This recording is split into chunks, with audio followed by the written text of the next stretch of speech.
bien salut à tous les costauds, la noix de coco, Mister Miloche. On va se retrouver aujourd'hui donc pour un nouvel essai.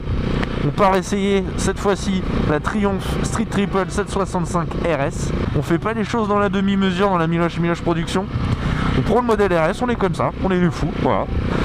Donc elle est gentiment proposée par la concession Triumph de Montlhéry.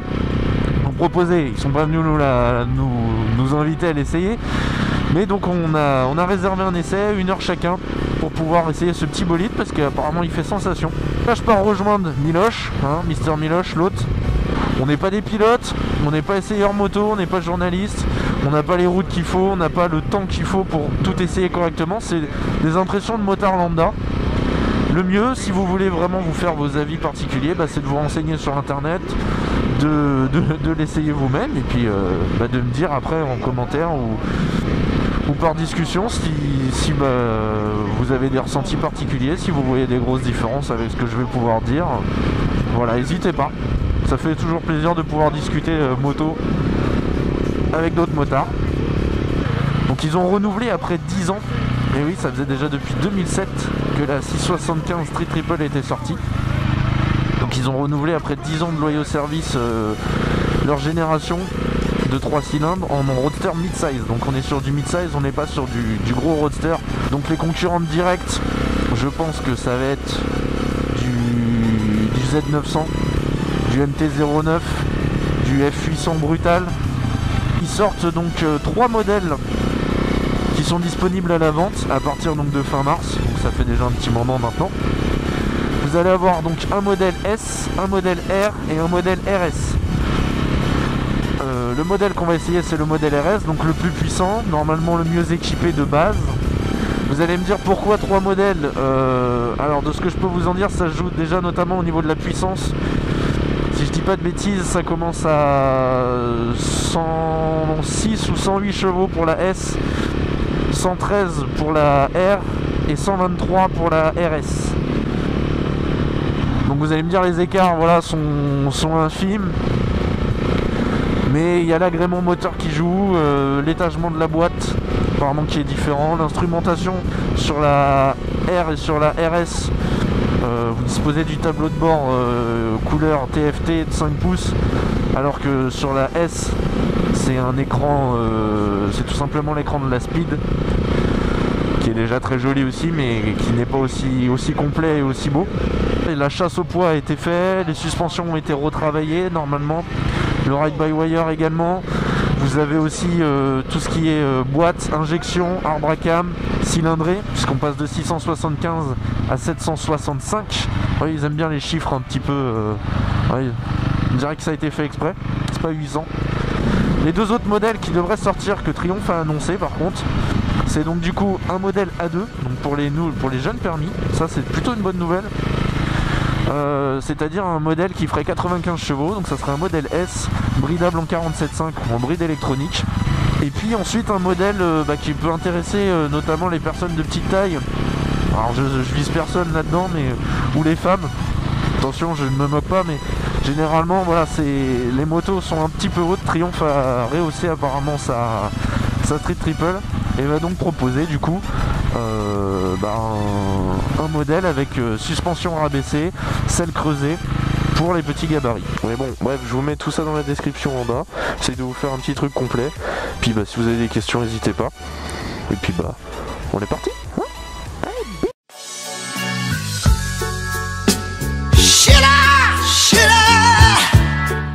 Should I ride?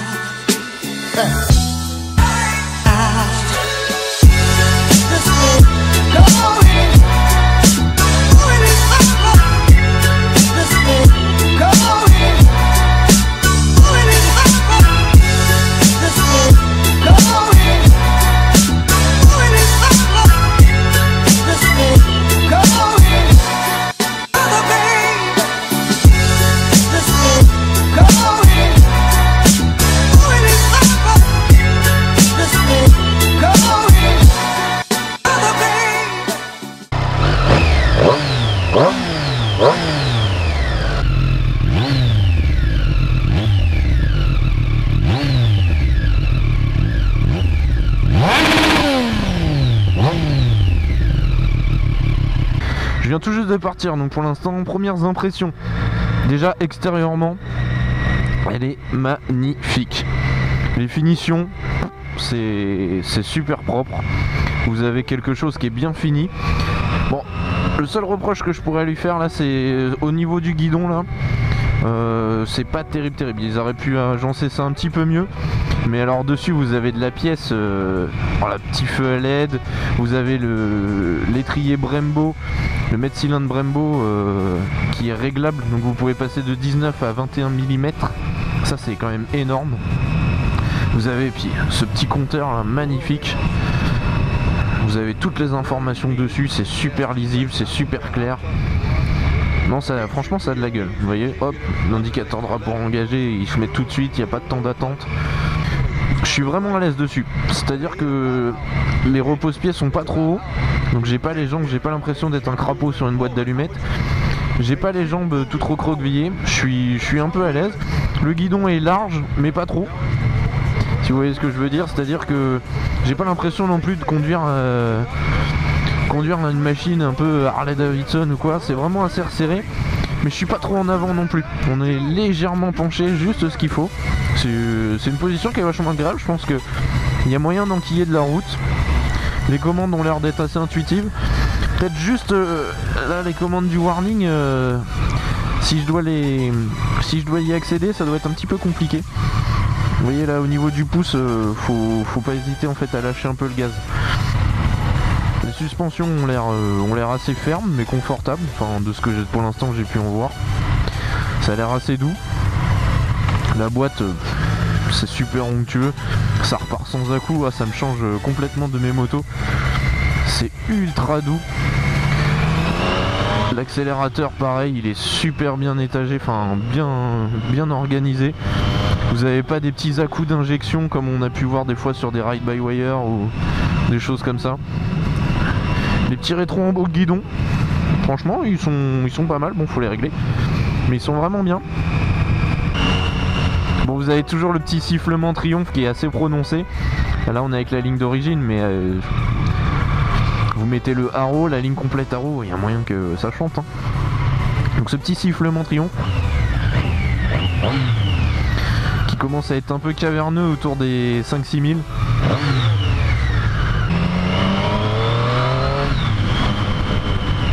Alors dessus vous avez un quick shifter, donc c'est un shift up, pas un shift down, donc vous pouvez que monter les rapports et pas les descendre. C'est ferme mais franchement ça passe bien. Vous voyez, j'ai pas d'à-coup, ça me fait pas un gros bah. C'est super doux. En tout cas ouais ça freine. Il n'y a pas à chier. C'est vraiment mordant. Alors il m'a dit qu'on pouvait changer, on peut passer à 21 mm. Ah oui, le levier il est déjà beaucoup plus dur. Ah oui la vache, ça change radicalement. En tout cas le moteur a l'air d'avoir de la réserve, ça pousse jusqu'à 12 000. Vous voyez là je suis en 5, 70, ça broute pas, ça repart sur un filet de gaz. Si j'ouvre en grand, ça monte sans faire peur en fait. C'est doux. Il suffira de claquer quelques rapports je pense et... Là par contre c'est pas la même chanson là. Bon, déjà la mise sur l'angle elle est super facile. Ah oui ça ouvre.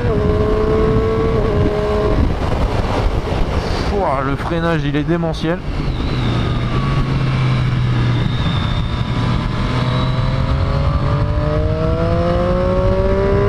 Quand vous l'entendez chanter là au-dessus de 7-8 000 là, oh la vache. Oh la ligne ça doit être terrible. J'adore ce bruit. Ça a l'air même je pense limite trop. Ça met vite en confiance. Et on se sentirait limite trop à l'aise, vous voyez ce que je veux dire. Et puis du coup on irait peut-être un peu chercher la faute, rouler au-dessus de nos pompes. Je pense que ça serait pas trop bon quoi.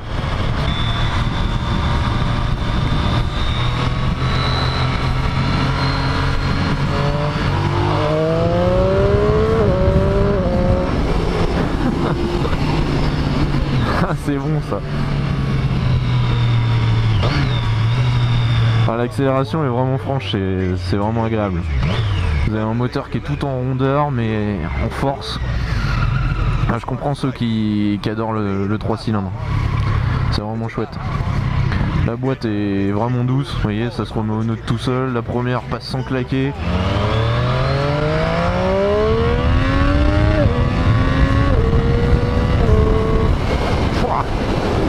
Ça tracte. Oh, c'est vraiment le top.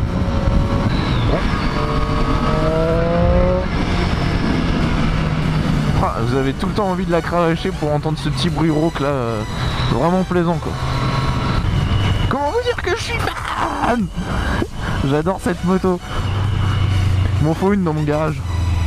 Elle est vraiment bien. Vous voyez, ça bouge pas. Vous roulez en 3ème à 40, regardez, ça bouge même pas. Je pourrais arriver dans le rond-point et le passer comme ça. Y'a Christian, il dit que t'as que de la gueule, hein. Quoi? Christian il dit que j'ai que de la gueule. Putain, pose ton truc, dis à Christian qu'on passe. Ça garde ce petit caractère qu'avait fait le succès de la street quoi. C'est-à-dire doux en bas, rageur en haut quoi.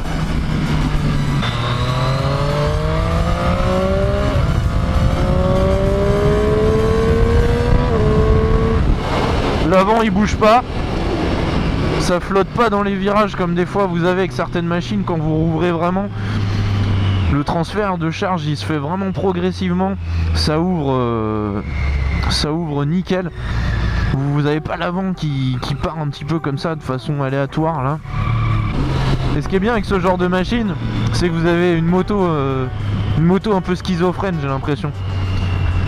Vous voyez ce que je veux dire? Vous avez une moto en fait qui peut être super onctueuse, super calme. Du coup bah, vous pouvez vous balader, vous pouvez cruiser, vous êtes vraiment bien. Et puis vous avez ce petit moment où pac, la moto elle change de caractère. En plus avec les modes de conduite et là vous vous retrouvez avec une machine qui est super agile, qui est super nerveuse. Enfin, moi j'adore, c'est fan. Vous avez pas comme c'est un peu ce souci là qu'on a sur tous les gros roadsters, les gros 1000 ou les Gex ou les choses comme ça. Voilà, tout ce qui est je pense notamment à la MT10, ça pousse fortement en bas mais en fait c'est toujours trop. Vous avez toujours trop de puissance en fait. Et c'est un peu dommage parce que c'est inexploitable au final sur route. Alors que ça, regardez, en ville, je me fais plaisir, je roule en 6 à 50 à l'heure. La moto bouge pas. Ça se conduit d'une main tranquillou. Regardez, je suis à 2000 tours à 50, 45 même. Ça repart sur un filet de gaz et la moto ne broute pas. C'est un petit peu dommage. J'aurais bien aimé essayer cette moto dans certains franchement, non, au moins dans les miens, mais au moins essayer cette moto un petit peu plus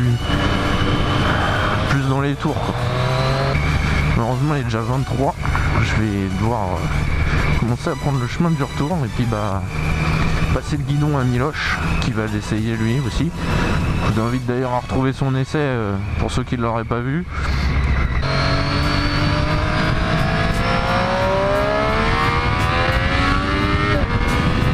Le coup de pied aux fesses que ça vous met.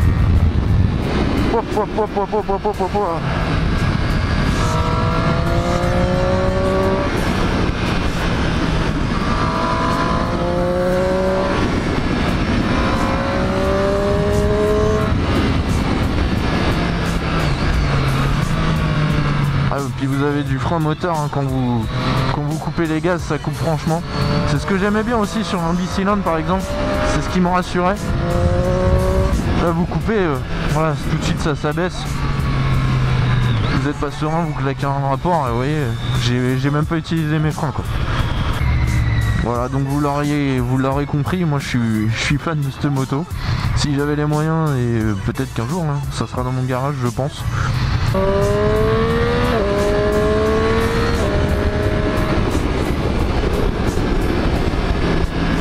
C'est vraiment cool pour cruiser. La moto est très rassurante. Encore une fois, je me répète, mais c'est vraiment ce qui ressort de... Franchement, pour l'instant, je lui trouve pas beaucoup de défauts. Je vous dis, à part les petites finitions là où voilà, c'est pas terrible. Il y a peut-être après là où ça peut peut-être choquer le petit devant. Franchement, j'ai vu pire. J'ai vu plus moche sur d'autres motos. Le moteur il est fantastique, élastique comme il faut. La partie cycle elle est vraiment agréable, vous avez un bon équipement. Alors je sais pas après ce qu'il en vaut des modèles S et R. À mon avis il doit pas y avoir énormément de différence. Donc je pense que pour celui qui a les moyens et qui veut se faire plaisir, peut y aller les yeux fermés. Les Triumph ça commence vraiment en plus à monter un petit peu en nombre de pièces, parce que bah moi c'est sur ces motos là ce qui me bloque, voilà c'est ça, c'est un petit peu les pièces que vous pouvez avoir, difficile à trouver, mais au final